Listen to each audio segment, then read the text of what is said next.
everyone, we're going to work on a little Bolzoni. This is Viola, measures 10 through 14. Check this out.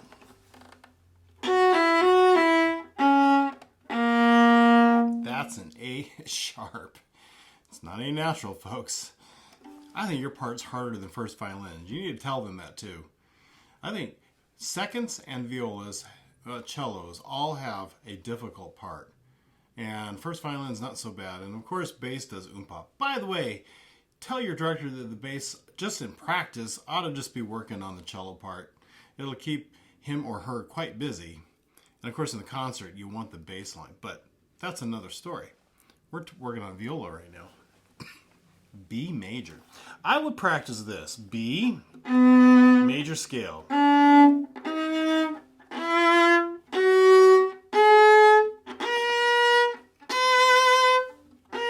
All whole steps. All whole steps. And then take my first finger. T, do. Because that first finger has to scooch up twice. It has to scooch up on that A sharp at the end of measure 10. And then I'm going to suggest that you scooch it up there again on beat 3 in measure 12. So, as you know, these videos work. First is fingering, so let's do that. F sharp, E sharp, easy. C sharp, 2 whole steps to catch that, right? Feel 2 whole steps, but then take your first finger, just scoot it up there for A sharp. Okay, then just come right back across. Your G sharp's in the right spot. All whole steps, D sharp. I would still do that. Right? A sharp, all whole steps. Now here, E sharp, I would take my first finger and scoot it up just like I did for A sharp. For E sharp and C double sharp. It's okay to play the open A in my opinion. Or open D in my opinion. I think that's okay. But you do want to, sorry, you want to have a, what do you think? Right, it's going to ring a little bit. That's okay, in my opinion. If your director doesn't like that, then you're going to have to work out a 4-finger that's low, actually. But I'm going to be playing it with just an open D. And then measure 13. Take my hand and go into a half position to play second finger B, A sharp, again. Now we've done some of that earlier in the piece, so that's not all that hard. And again, the reason for half position is so that I can play much cleaner rather than going. I don't want to do that, and this I don't want to do that either.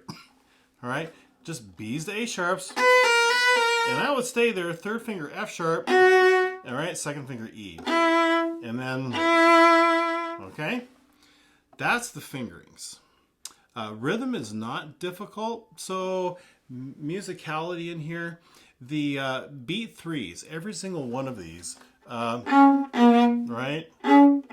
You want to recover and get back to the frog. We worked on that earlier in the piece. So, excuse me. So when I've got, right? Ooh, I didn't catch it very well.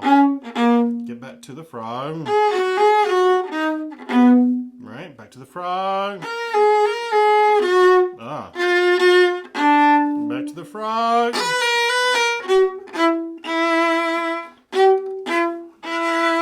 That one you can see better. Right, I play the note. I get back down, play the note. Recover to the frog. Right, and then that's the rest of it, okay? So I want that click, click. So I'm at the frog. Ya-da-da-da, click, click. Back to the frog. Ya-da-da-da. And of course I've got this really nice crescendo that brings me all up to the... And then there's piano, right, after that.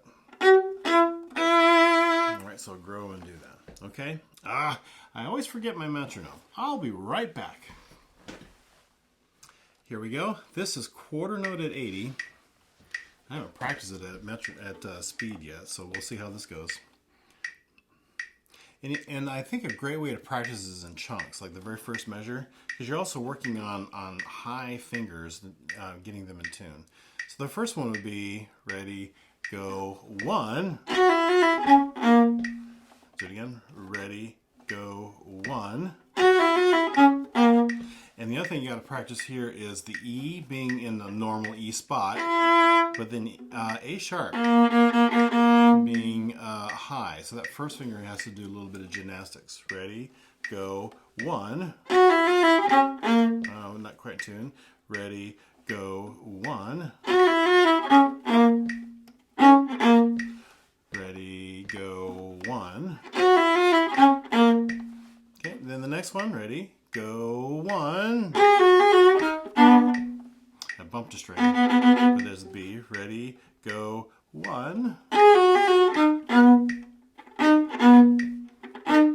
High 4th finger D sharp. Ready, go, 1. No, that's out of tune. Let's try again. Ready, go, 1. Ready, go, 1. And then the next one. Ready, go, 1.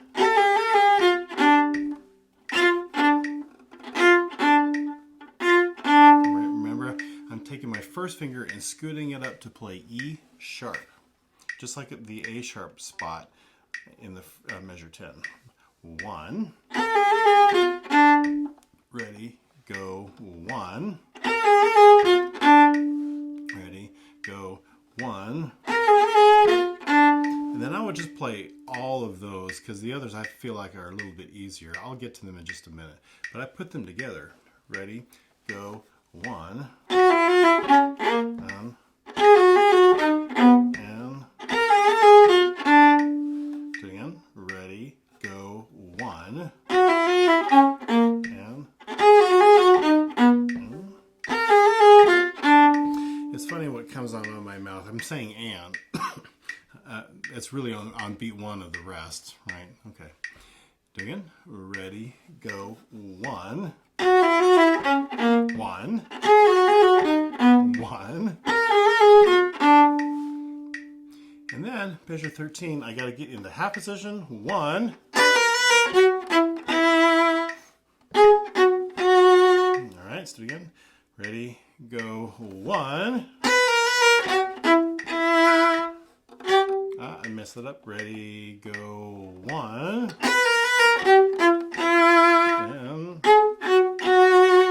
And I think those are much easier. All right, string the whole thing together. Ready, go, 1. 1. 1. 1.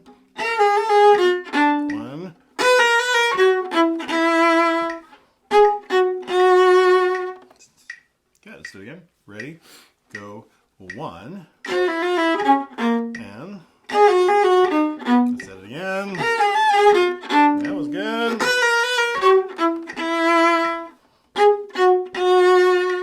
Okay. Now sometimes I'm not using enough pronation to get the string to speak.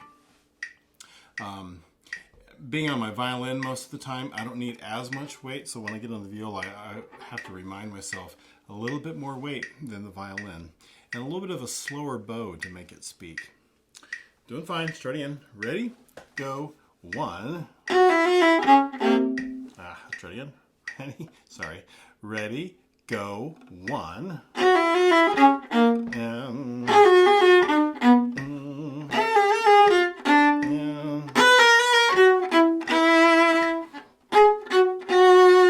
one was all right. Ready? Go. 1.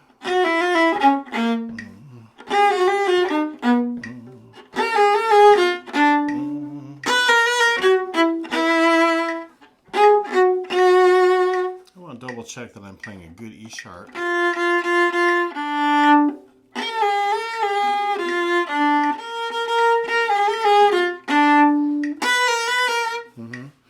Not so bad. One important thing to hear is the first note of each measure. You hear F sharp, then you hear G sharp, then you hear A sharp, and then you hear B. Oh, I gotta turn this thing off. So the whole thing has this build up in a scale to get myself up to B. If you can hear that, that's going to help you stay in tune. And, you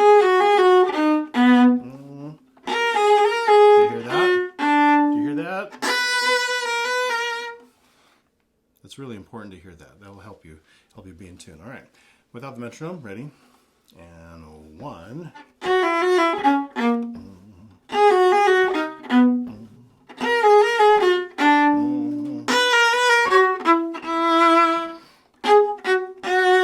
And ready, go, 1.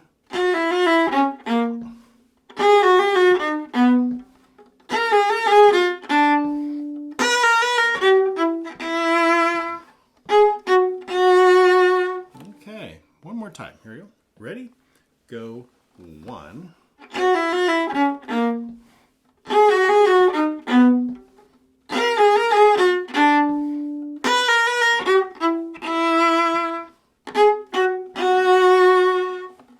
If you like these videos and you like practicing with me, one thing to do is just to keep repeating the video, and then after you understand the explanation of it, then just scooch to the spot where we start recording. I always put that in the show notes, but you can just figure it out for yourself. And then just play that and loop it again. Play that and loop it again. And just practice with me. All right. Certainly not perfect myself, and we're all working on to be better players. So thanks for practicing with me. See you at the next video.